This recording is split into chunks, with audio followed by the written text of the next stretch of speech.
పోటీ పరీక్షల దిక్సూచిగా అగ్రపదాన ఆన్లైన్ తరగతులలో దూసుకెళ్తున్నటువంటి ఎస్&ఎస్ వారు నిర్వహిస్తున్న ఆన్లైన్ క్లాసెస్కు స్వాగతం. నేను విజయ్ సార్. ఈ క్లాస్లో మనం ప్రస్తుతం కోవిడ్-19 పాండమిక్కు సంబంధించి మనకు వార్తల్లో వస్తున్నటువంటి అంశాలు డబుల్ మ్యూటేషన్ వెరైటీస్ లేదా డబుల్ మ్యూటెంట్ వేరియంట్స్, తరువాత ఈ మ్యూటేషన్ అనేటటువంటి అంశము, నెక్స్ట్ థర్డ్ వేవ్ ఉంటుందా, నెక్స్ట్ ట్రిపుల్ మ్యూటెంట్ వేరియంట్, ఇట్లా తర్వాత వీటితో పాటు యూకే వేరియంట్ అని, బ్రెజిల్ వేరియంట్ అని, సౌత్ ఆఫ్రికన్ వేరియంట్ అని, ఇండియన్ వేరియంట్ అని, ఇలా రకరకాల పదాలను మనము వార్తల్లో వింటూ ఉన్నాం. మరి ఇటు పోటీ పరీక్షల పరంగా కానీ ఒక సాధారణ భారతదేశపు పౌరుడిగా కానీ మనకు ఈ వైరస్కు సంబంధించినటువంటి కొంత జ్ఞానం ఉండడం అనేటటువంటిది ఖచ్చితంగా అవసరం. కాబట్టి ఇక్కడ అటు పోటీ పరీక్షల పరంగాను ఇటు ఒక సాధారణ వ్యక్తి అర్థం చేసుకునేటటువంటి రీతిలో ఈ కోవిడ్ వైరస్కు సంబంధించినటువంటి మ్యూటేషన్ మరియు డబుల్ ట్రిపుల్ మ్యూటెంట్ వెరైటీస్ అంటే ఏంటి, అసలు ఈ డిఫరెంట్ వేరియంట్ అనగా అర్థం ఏంటి, డిఫరెంట్ స్ట్రెయిన్గా మనం చెప్పుకుంటున్నాం, అసలు ఆ పదానికి అర్థం ఏంటి, నెక్స్ట్ ఈ మ్యూటేషన్ ప్రక్రియ అనేటటువంటిది ఎలా జరుగుతుంది, ఎక్కడ జరుగుతుంది, మరి దీనికి మనము ఏం చేస్తే చెక్ పెట్టడానికి అవకాశం అనేటటువంటిది ఉంటుంది, తర్వాత ఈ థర్డ్ వేవ్కు అవకాశం అనేటటువంటిది ముందు ఉందా అనేటటువంటి కొన్ని అంశాలను ప్రత్యేకించి ఈ క్లాస్ ద్వారా మీ ముందుకు తీసుకొస్తాను. మరి ఇక్కడ ముందుగా మనం తీసుకుంటే ఎస్&ఎస్ పబ్లికేషన్స్ పబ్లికేషన్ రంగంలో రారాజు. ఎస్ఐ కానిస్టేబుల్స్ గ్రూప్ 2 ఆన్లైన్ క్లాసుల్లో మహారాజు. ఎస్&ఎస్ పబ్లికేషన్స్ ఎస్ఐ కానిస్టేబుల్స్ అయినా గ్రూప్ 2 అయినా 90% మంది విశ్వసించేది ఎస్&ఎస్ పబ్లికేషన్స్. ఇప్పుడు ఎస్ఐ కానిస్టేబుల్స్ గ్రూప్ 2 ఆన్లైన్ క్లాసుల్లో ప్రభంజనం సృష్టిస్తూ స్టేట్ నెంబర్ 1 గా రాణిస్తున్న మన ఎస్&ఎస్ యాప్ లో క్వాలిటీ వీడియోస్ కు, నమ్మకమైన బుక్స్ కు మారుపేరు ఎస్&ఎస్ పబ్లికేషన్స్. ఫోన్ నంబర్స్ 7377222999 మరియు 9097588999. ఈ మ్యూటేషన్ అనేటటువంటి అంశానికి వచ్చినప్పుడు గత సంవత్సరము మనల్ని అటాక్ చేసినటువంటి వైరస్ స్ట్రెయిన్ తీసుకుంటే ఈ యొక్క నీలి రంగులో మనకు కనపడుతున్నటువంటివి. Okay, so this is previous అన్నమాట మనకు. మరి ఇప్పుడు ప్రస్తుతం ఉన్నటువంటి అంశాలు చూసుకున్నప్పుడు అనేక రకాల స్ట్రెయిన్స్ అనేటటువంటివి మానవాళిపైకి దూసుకొస్తూ ఉన్నాయి. ఓకే, సో ఇలా మానవాళిపై దూసుకురావడం ద్వారా ఈ కోవిడ్-19 పాండమిక్ వ్యాధి యొక్క సివియారిటీ అనేటటువంటిది పెరుగుతూ ఉంది. నిరంతరం కేసుల సంఖ్య కూడా ఎక్కువవుతూ ఉంది. దానితో పాటు మరణ మృదంగం కొనసాగుతూ ఉంది. అంటే మానవుని పైన ఏదో దండెత్తినట్లుగా వచ్చి చాలామంది వ్యక్తుల యొక్క మరణానికి కారణమవుతూ భయంకరమైనటువంటి పాండమిక్గా ఇది పరిణమిస్తున్నటువంటి తరుణం. మరి ఇటువంటి పరిస్థితులలో అసలు దీనికి సంబంధించినటువంటి ప్రాథమిక జ్ఞానం అనేటటువంటిది మనకు ఉండాలి. కాబట్టి ముందుగా ఇక్కడ మ్యూటేషన్ అంటే ఏంటి, సో దీన్ని మనం ఎదుర్కోవడానికి ఎటువంటి చర్యలు చేపట్టాలి, తర్వాత ఈ మ్యూటేషన్లో ఏం జరుగుతుంది, ఇవన్నీ కూడా మనం ఇక్కడ డిస్కస్ చేద్దాం. సో ముందుగా ఈ మ్యూటేషన్ అనేటటువంటి పదాన్ని తీసుకుంటే, సో మ్యూటేషన్ దీన్నే మనము తెలుగులో ఉత్పరివర్తనం అని పిలుస్తారు. ఉత్పరివర్తనం, మ్యూటేషన్ అంటాము. సో ఇక్కడ ఉత్పరివర్తనం లేదా మ్యూటేషన్ అనేటటువంటి పదము తీసుకుంటే ఇది ప్రత్యేకించి మ్యూటేషియో అనేటటువంటి లాటిన్ పదము నుంచి తీసుకోబడింది. మ్యూటేషియో అనేటటువంటి లాటిన్ భాషా పదము నుంచి తీసుకున్నారు. మరి లాటిన్ భాషలో మ్యూటేషియో అంటే అర్థము చేంజ్, మార్పు. మరి ఈ యొక్క మార్పు ఎక్కడ కలుగుతుంది, ఏ విధంగా సంభవిస్తుంది అనేది తీసుకుంటే మనము ప్రాణం ఉన్నటువంటి జీవులను ఏమంటాము? సజీవులుగా చెప్తున్నాము. Okay, so the organisms which has got life are nothing but the living organisms. మరి ఈ మొత్తము లివింగ్ ఆర్గానిజమ్స్ను తీసుకుంటే, మొత్తము సజీవ ప్రపంచాన్ని చూసినప్పుడు ప్రతి జీవి కూడా ప్రత్యేకించి సెల్, కణం అనేటటువంటి నిర్మాణముతో తయారైంది. మరి యొక్క కణం లేదా సెల్ అనేటటువంటిది చూసుకున్నప్పుడు ఇందులో మొత్తము కణము చేసేటటువంటి పనులను నియంత్రించడానికి మరియు లక్షణాలను ఒక తరం నుంచి మరొక తరానికి తీసుకువెళ్ళడం కోసం ప్రత్యేకించి కణంలో ఉన్నటువంటి కేంద్రకంలో, ఓకేనా, కణంలో ఉన్నటువంటి కేంద్రకం నథింగ్ బట్ న్యూక్లియస్, ఇందులో ప్రత్యేకించి వివిధ రకాల రసాయన పదార్థాలతో కూడినటువంటి ప్రత్యేక నిర్మాణము మనకు కనిపిస్తుంది.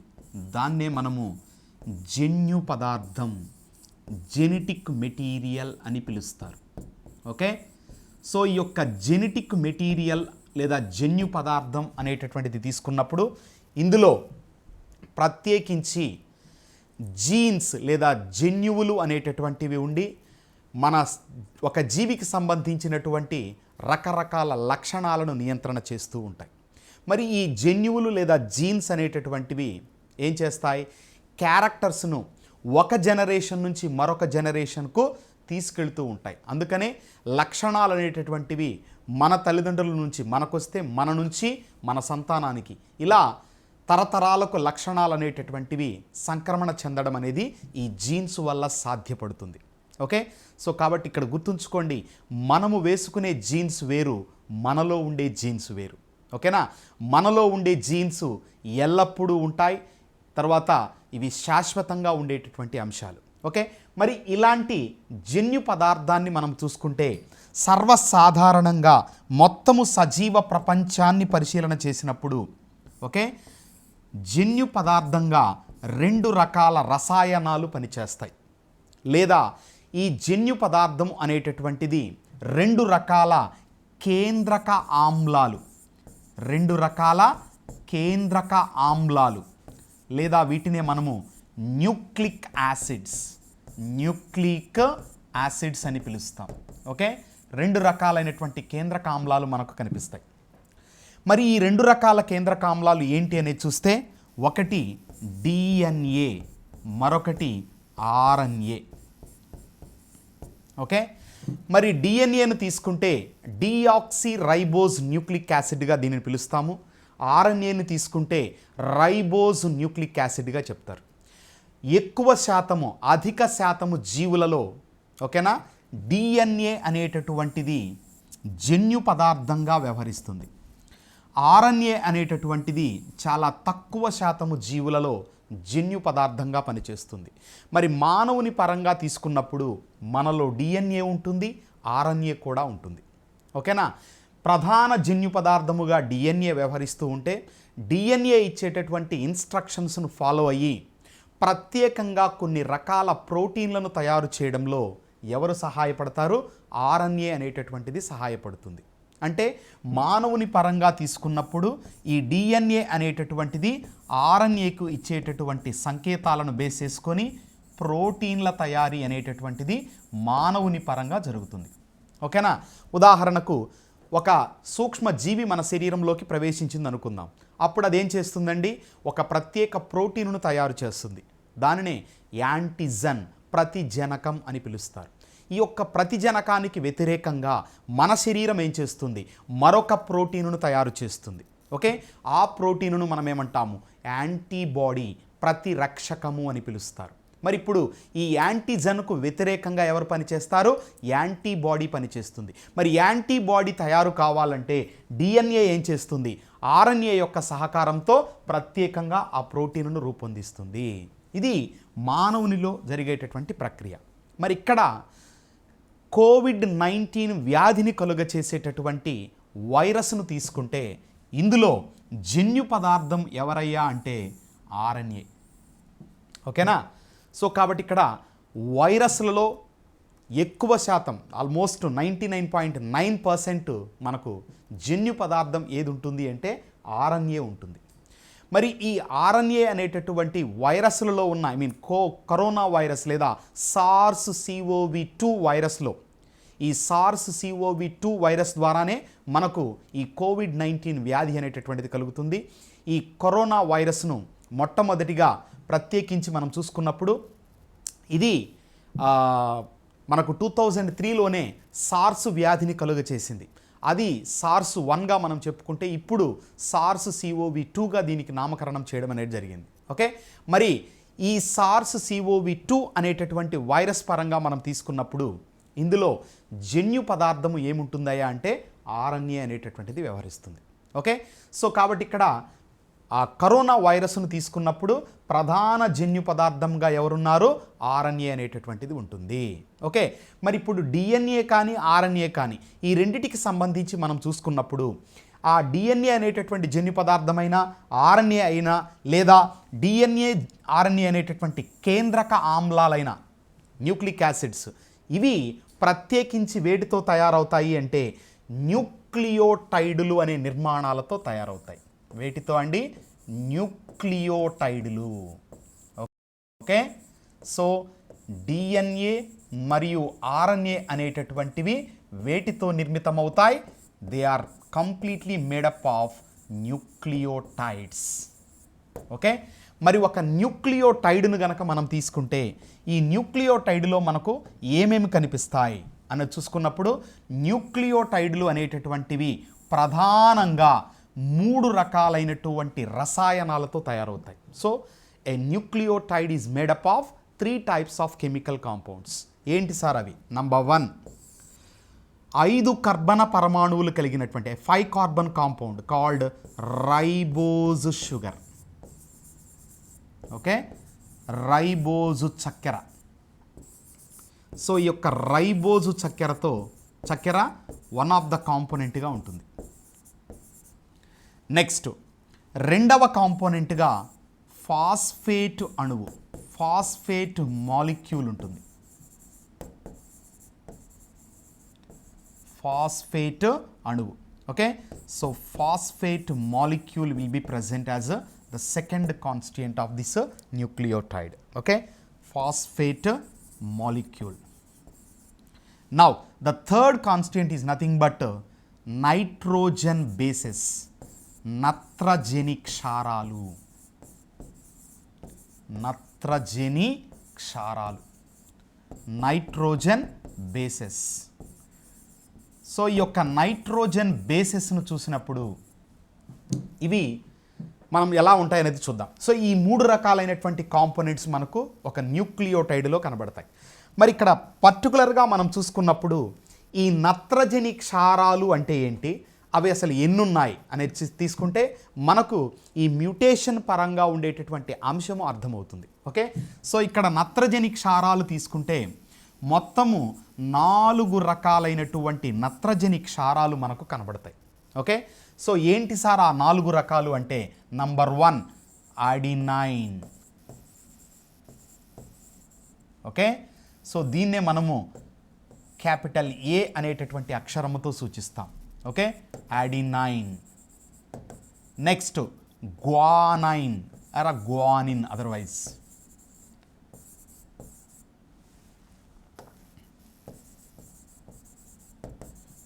దీన్ని క్యాపిటల్ జీ అనేటటువంటి అక్షరముతో సూచిస్తాం.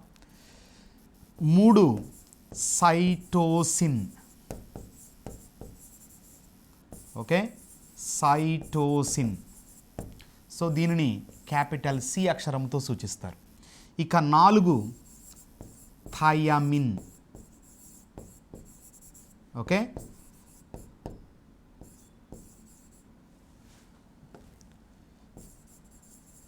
so this is the 4th nitrogen bases and it can be denoted with the letter capital T. Okay, ఇవి ప్రధానమైనటువంటి నత్రజని క్షారాలుగా ఉంటాయి. మరి ఇక్కడ మనకు 2 రకాల జన్యు పదార్థాలు ఉన్నాయి కదా సార్, డిఎన్ఏ ఉంది, ఆర్ఎన్ఏ ఉంది. డిఎన్ఏ యొక్క ఫుల్ ఫామ్ ఏమనుకున్నాం? డిఆక్సీ రైబోజ్ న్యూక్లిక్ ఆమ్లం. ఆర్ఎన్ఏ యొక్క ఫుల్ ఫామ్ ఏం చెప్పుకున్నాం? రైబోజ్ న్యూక్లిక్ ఆమ్లం. అంటే డిఎన్ఏకు ఆర్ఎన్ఏకు ఉన్నటువంటి ప్రాథమికమైన తేడా పేరు పరంగా చూసుకున్నప్పుడు ఆక్సిజన్ తొలగించబడినటువంటి రైబోజ్ చక్కెర, డిఆక్సీ రైబోజ్. ఆక్సిజన్ తొలగించకుండా ఉన్నటువంటి రైబోజ్ చక్కెర అంటే ribose nucleic acid. Okay, so కాబట్టి ఇక్కడ అది ప్రాథమికంగా ఉండేది. మరి ఇక్కడ ఈ రెండిటిలో నత్రజని క్షారాల పరంగా ఏదైనా తేడా ఉందా అనేది తీసుకుంటే, సో ఇక్కడ మీరు ప్రధానంగా గుర్తుంచుకోవాల్సినటువంటిది ఇదే. ఇక్కడ డిఎన్ఏలో ఈ 4 ఉంటాయండి, అర్థమైందా? డిఎన్ఏలో ఉండే నత్రజని క్షారాలు అంటే మనలో ఉండేవి ఇవి. మరి మనలో ఉన్నటువంటి ఈ 4 నత్రజని క్షారాలలో మనము వైరస్తో కంపేర్ చేసుకున్నప్పుడు వైరస్ యొక్క ఆర్ఎన్ఏలో, ఓకే, వైరస్ యొక్క జన్యు పదార్థంలో అంటే ఆర్ఎన్ఏ అనేటటువంటి జన్యు పదార్థంలో థయమిన్ స్థానంలో యురాసిల్ అనేటటువంటి మరొక నత్రజని క్షారం ఉంటుంది. దీనిని మనము క్యాపిటల్ యు అనేటటువంటి లెటర్తో సూచించడం జరుగుతుంది. ఓకే, అంటే డిఎన్ఏలో ఉన్నటువంటి థయమిన్ స్థానంలో ఎవరు వస్తారు? యురాసిల్ వస్తుంది. మరి ఈ నైట్రోజన్ బేసెస్ అనేటటువంటివి ఏం చేస్తాయి? ఈ నైట్రోజన్ బేస్లు ఏం చేస్తాయంటే ఒకదానితో ఒకటి రసాయన బంధాలను ఏర్పరచుకుంటాయి. Okay, so each and every nitrogen base reacts with each other by forming a special chemical bond. Okay, మరి ఇక్కడ కెమికల్ బాండింగ్ పరంగా మనం తీసుకున్నప్పుడు ఎలాగ ఈ యొక్క కెమికల్ బాండింగ్ అనేటటువంటిది జరుగుతుంది అనేది చూస్తే ఎల్లప్పుడూ కూడా ఓకేనా, అడినైన్ అనేటటువంటిది థయమిన్తో ద్విబంధము ద్వారా డబుల్ బాండ్ ద్వారా థయమిన్తో పేర్ అవుతుంది.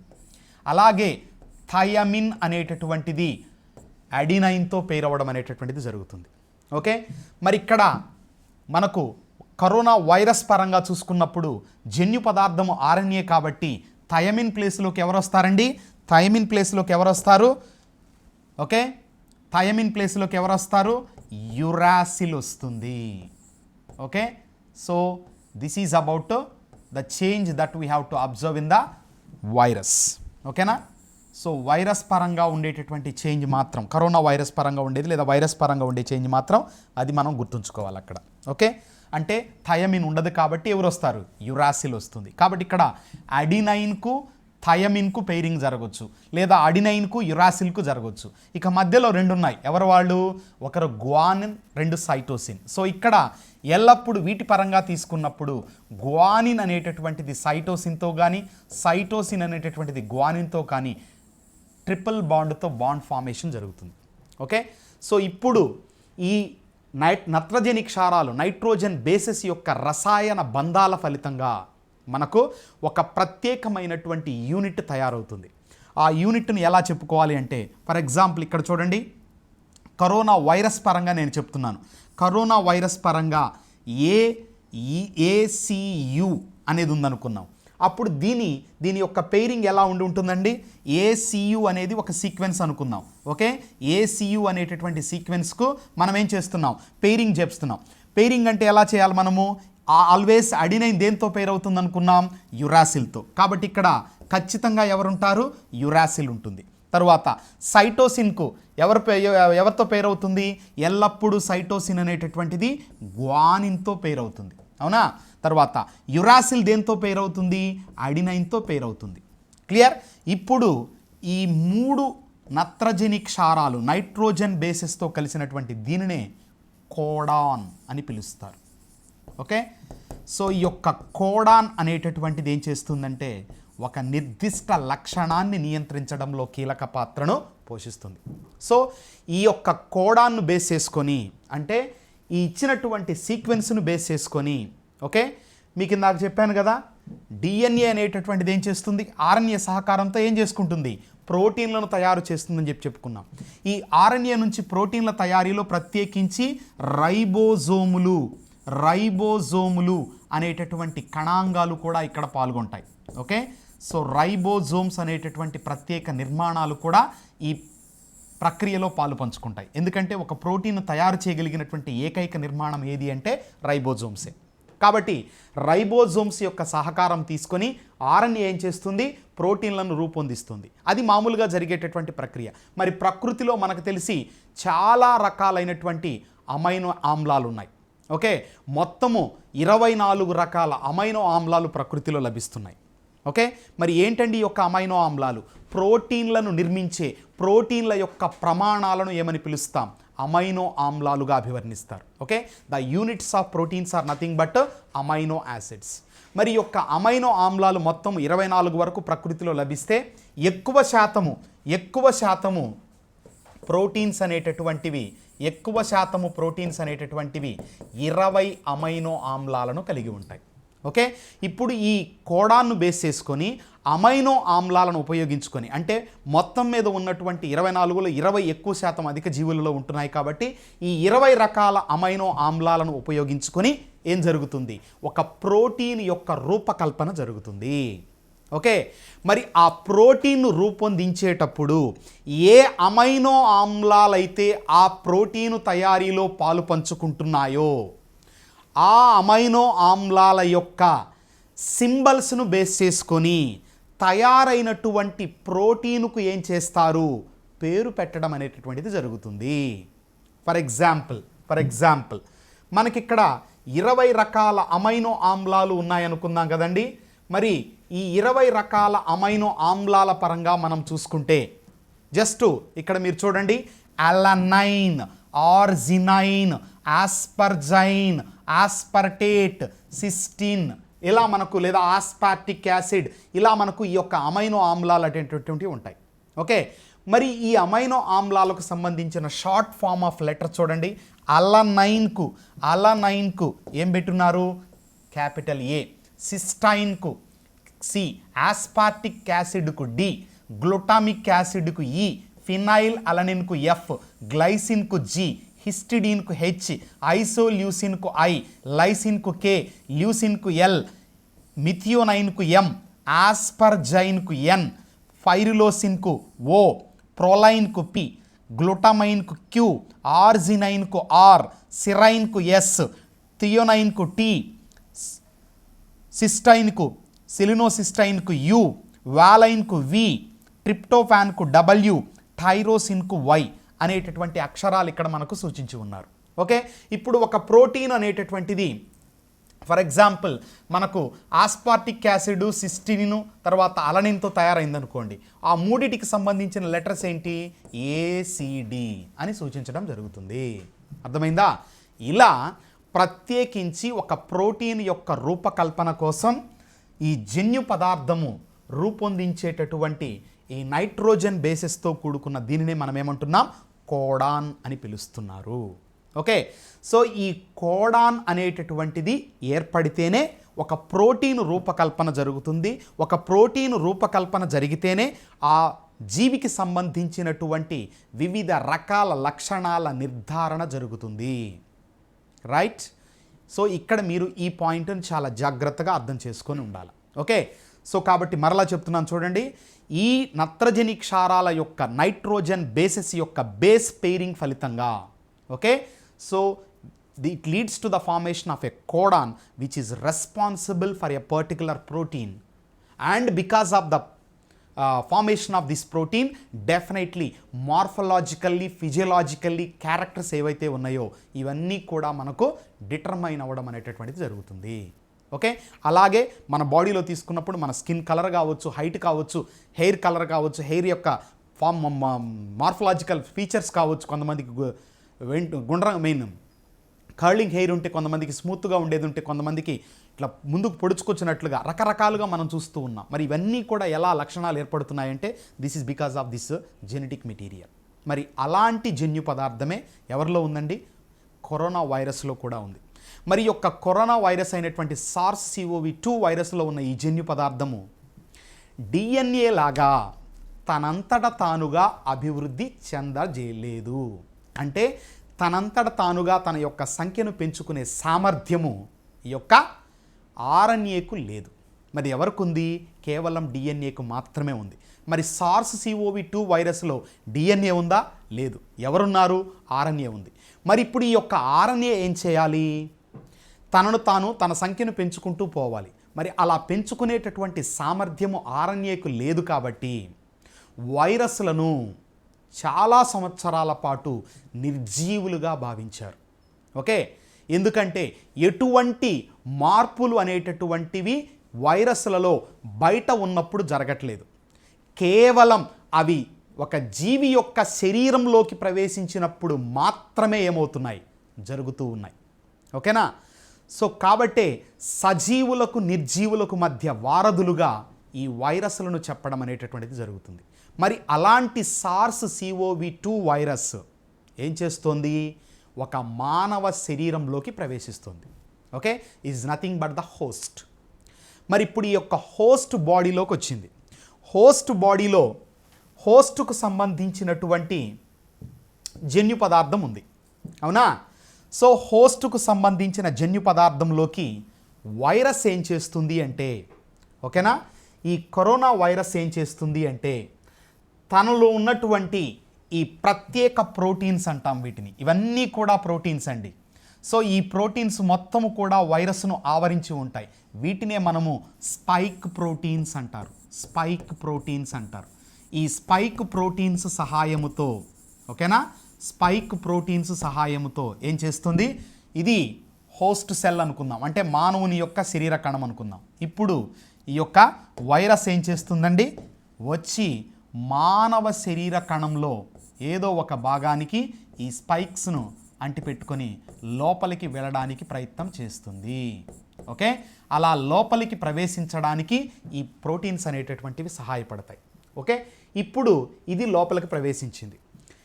ఈ ప్రవేశించిన తర్వాత ఏం చేస్తోంది, తనంతట తానుగా, ఇది ఇక్కడ ఈ వైరస్ యొక్క జన్యు పదార్థం అనుకుందాం. Okay, so single strand RNA అనేటటువంటిది ఇక్కడ మనకు కనిపిస్తుంది. ఇప్పుడు ఈ జన్యు పదార్థమును లోపలికి ప్రవేశపెట్టుకొని ఇదేం చేయాలి, దీని యొక్క సంఖ్యను పెంచుకోవాలి. మామూలుగా అయితే దీనికి ఆ సంఖ్యను పెంచుకునే సామర్థ్యం లేదు. అందుకని ఇదేం చేసింది, ఒక జీవి యొక్క శరీరంలో ఉన్నటువంటి కణాలలోకి ప్రవేశించింది. ఇక్కడ ఆల్రెడీ మనకు సంబంధించినటువంటి జన్యు పదార్థమైనటువంటి డిఎన్ఏ, దీనికి డబుల్ హెలికల్ మోడల్ను వాట్సన్ మరియు క్రిక్ ప్రతిపాదించున్నారు. సో ఈ డిఎన్ఏ అనేటటువంటి ఉంది. ఇప్పుడు ఫర్ ఎగ్జాంపుల్ ఊహించుకోండి, ఈ కణం ఏమవుతోంది అంటే విభజన చెందుతోంది అనుకుందాం. అంటే ఒక కణము విభజన చెంది 2 పిల్ల కణాలుగా, డాటర్ సెల్స్గా మారిపోవాలి. అప్పుడు రెండిటికి ఏమవుతుంది, జన్యు పదార్థం అనేటటువంటిది ఇక్కడ షేర్ అవుతుంది. ఈ షేర్ అయ్యేటప్పుడు ఏమవుతుందంటే ఈ డిఎన్ఏ ఇలా ఉంది కదండి, ఈ మెలికలబడిన డిఎన్ఏ ఏమవుతుంది, 2 పోచలుగా విడిపోతుంది.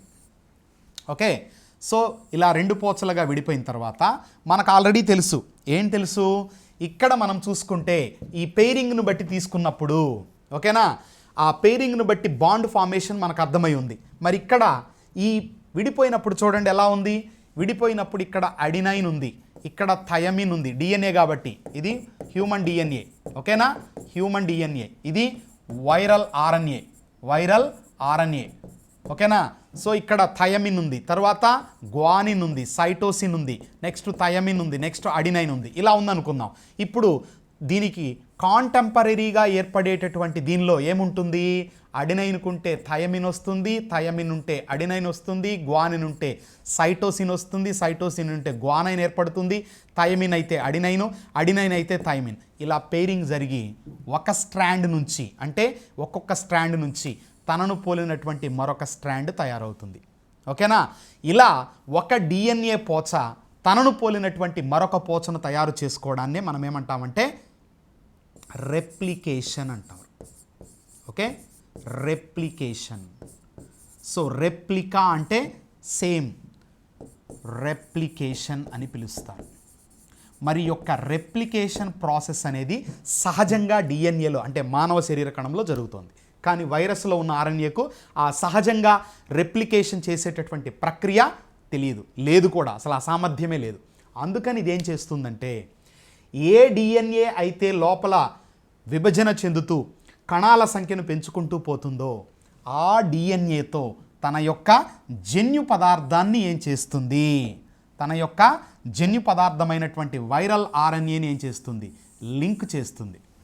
ఎప్పుడైతే లింకప్ అయిందో, ఓకేనా, దాంతోపాటే ఇది కూడా అభివృద్ధి చెంది ఏం తయారవుతుంది, వివిధ రకాల వైరస్తో కూడుకున్నటువంటి కణాల సంఖ్య, ఈ విధంగా వందల వేల కొలది వైరస్ కణాలు అనేటటువంటివి ప్రత్యేకించి తయారు కావడం అనేటటువంటిది ఇక్కడ మనం గమనించుకోవాల్సినటువంటి అంశం. ఓకే, సో ఇక్కడ మనం తీసుకుంటే ప్రతి దానిలో కూడా ఈ వైరల్ జన్యు పదార్థం అనేటటువంటిది డెవలప్ అవుతుంది. ఇలా వైరస్కు ఉండేటటువంటి సహజ సామర్థ్యం ఏమిటి అంటే తన జన్యు పదార్థాన్ని ఆతిథేయి జన్యు పదార్థముతో, హోస్ట్ జన్యు పదార్థముతో ఇంటిగ్రేట్ చేయడం ద్వారా తన యొక్క సంఖ్యను ఏం చేసుకుంటుంది, అభివృద్ధి చేసుకుంటుంది. ఓకే, ఇలా డెవలప్ అయిన తర్వాత ఇలా అనేక ఆర్ఎన్ఏ స్ట్రాండ్స్ అనేటటువంటివి మొత్తము తయారవుతాయి. ఇలా తయారైనటువంటి ప్రతి ఆర్ఎన్ఏ స్ట్రాండ్ చుట్టూ కూడా ఏమవుతుంది, వివిధ రకాల ప్రోటీన్ల రూపకల్పన జరుగుతుంది. సో ఇలా ప్రోటీన్లు అనేటటువంటివి వాటి చుట్టూ తయారవుతాయి. అర్థమైందా? సో ఎప్పుడైతే ఇలా ప్రోటీన్లు తయారయ్యాయో వందల వేల కొలది, లక్షల కొలది వైరస్ పార్టికల్స్ అనేటటువంటివి సిద్ధమవుతాయి. ఇప్పుడు ఈ వైరస్ పార్టికల్స్ ఏమవుతాయి, గాలి ద్వారా కానీ, మన స్వాబ్ ద్వారా కానీ, మనము ఒక వ్యక్తి కరోనా వైరస్ SARS-CoV-2 వైరస్ సోకిన వ్యక్తి ఇంకొక వ్యక్తికి బాగా దగ్గరగా వచ్చినప్పుడు కానీ, ఓకే, అతని యొక్క శ్వాస ద్వారా కానీ, గళ్ళ ద్వారా కానీ ఏమవుతుంది, ఈ వైరస్ వేరొక వ్యక్తి శరీరంలోకి చేరడం అనేది జరుగుతుంది. ఇక అక్కడికి వెళ్ళిన తర్వాత మళ్ళీ ఏం చేస్తుంది, మరలా సేమ్ తనలో ఉన్నటువంటి జన్యు పదార్థాన్ని కణంలో, మానవ కణంలో ఉన్నటువంటి జన్యు పదార్థముతో ఇన్సర్ట్ చేయడం ద్వారా, ఇంటిగ్రేట్ చేసుకోవడం ద్వారా తన సంఖ్యను పెంచుకుంటూ రెప్లికేషన్ ప్రాసెస్ను కంటిన్యూ చేస్తుంది. మరి ఇక్కడ ఒక చిన్న బయలాజికల్గా ఉండేటటువంటి అంశము ప్రతి ఒక్కరికి అర్థం అవ్వాలి. ఇదేమో మానవ డిఎన్ఏ, అదేమో వైరల్ ఆర్ఎన్ఏ. మరి వైరల్ ఆర్ఎన్ఏ అనేటటువంటిది డిఎన్ఏతో అనుసంధానమైనప్పుడు, ఓకేనా, ఏదైనా ప్రాబ్లం క్రియేట్ కావచ్చు కదా, ఎక్కడైనా ఈ పెయిరింగ్లో తేడా రావచ్చు కదా, అవునా కదా? తేడా రావడానికి 100% అవకాశం అనేటటువంటిది ఉంటుంది. కాబట్టి మనము చెప్పుకున్నంత ఈజీగా జరిగేటటువంటి ప్రాసెస్ ఈ రెప్లికేషన్ కాదు. రెప్లికేషన్లో ఖచ్చితంగా ఎర్రర్స్ అనేటటువంటివి క్రియేట్ అవుతాయి. మరి ఈ యొక్క ఎర్రర్స్ను క్రియేట్ చేసుకోకుండా లేదా ఎర్రర్స్ యొక్క సంఖ్యను తగ్గించుకోవడానికి, ఓకేనా, ఉదాహరణకి ఒక పిల్లడికి ఏదన్నా ఇచ్చి రాయమన్నాం అనుకోండి, సహజంగా పూర్తిగా బాగా అర్థమై ఉండి బాగా రాయగలిగిన వ్యక్తి అయితే ఏం చేస్తాడు, చకచకా రాసేస్తుంటాడు. కానీ చిన్నపిల్లలు అయితే ఏం చేస్తుంటారు, కొట్టివేతలు వేయటం, తర్వాత మళ్ళీ ఇట్లా జరుగుతూ ఉంటుంది. అంటే ఎర్రర్స్ అనేటటువంటివి సహజంగా ఈ ప్రక్రియ పరంగా తీసుకున్నప్పుడు కూడా జరుగుతాయి. మరి ఈ ఎర్రర్స్ అనేటటువంటివి జరిగినప్పుడు ఆ ఎర్రర్స్ యొక్క సంఖ్యను రెడ్యూస్ చేయడానికి ప్రత్యేకించి ఇక్కడ వైరస్లలో, ఓకేనా, వైరస్లలో ఎగ్జోన్యూక్లియేజ్ అనేటటువంటి ఒక ప్రత్యేక ఎంజైమ్ ఉంటుంది. ఓకే, ఈ యొక్క ఎగ్జోన్యూక్లియేజ్ అనేటటువంటి ఎంజైమ్ ఏం చేస్తుందంటే ఆ ఎర్రర్స్ను లేకుండా చూడడంలో కీలక పాత్రను పోషిస్తుంది. అర్థమైందా?